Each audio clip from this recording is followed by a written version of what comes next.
روح کی غذا عام غذا سے ہٹ کے، روح کی غذا آپ کے پراٹھے نہیں ہے، روح کی غذا آپ کا چاول نہیں ہے، دال نہیں ہے، آپ کے جو مختلف چیزیں ہم بناتے ہیں افطاری میں، سحری میں، وہ نہیں ہے. وہ تو آپ کے جسم کے لیے، تاکہ آپ کا جسم اس روح کو وہ حمایت کر سکے، اس روح کو برداشت کر سکے.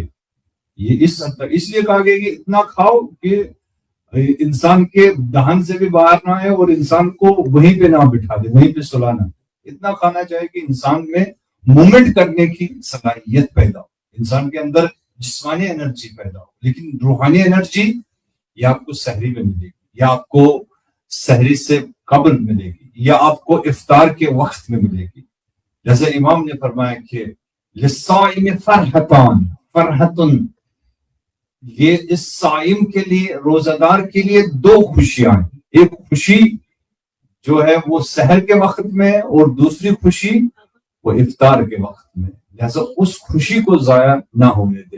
جیسے جب بھی انسان کرتا ہے آداب میں کہ جب بھی انسان لقمہ اٹھانے کی کوشش کرے تو کم سے کم جو انسان پڑھ سکتا ہے اپنی زبان میں دعا کرے پروردگار کے معذرت. سب سے پہلے تو یہ ہے کہ اپنی زبان میں دعا کرے. کوئی یہ نہ کہے کہ مجھے عربی نہیں آتی، میں عربی میں کہنا چاہتا ہوں ربنا تقبل منا انک السمیع العلیم اللہم لک صمت وعلی رزقک افطرت. اگر یہ کلمات بھی عربی میں بھی انسان نہ پڑھ پائے تو اپنی زبان میں انسان یہ کلمات ادا کرے.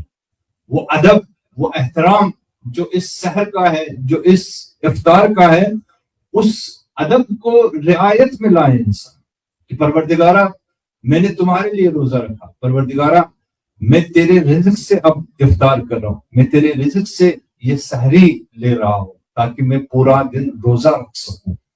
تو ایک اٹیچمنٹ، توجہ کیجئے، ایک وابستگی، ایک تعلق جو میرا ٹوٹا تھا اللہ سے، وہ میں پھر سے برقرار کرنا چاہتا ہوں. تو اس یاد سے کہ میں روزے سے ہوں، میری پوری نیت، اس لیے کہا گیا کہ نیت مسلسل ہونی چاہیے انسان کو کہ میں روزے سے ہوں، میں روزے سے ہوں. اگر یہ انسان کے ذہن سے نکل گیا، انسان کے دل سے نکل گیا تو انسان کا روزہ تو ہوگا، لیکن جس طرح سے حضرت فاطمہ الزہرا سلام اللہ علیہا فرماتی ہے اللہم صلی علی محمد و آل محمد، کہ کتنے روزے دار ایسے ہیں کہ جن کا روزہ سوائے بھوک اور پیاس کے کچھ بھی نہیں، سوائے بھوک اور پیاس.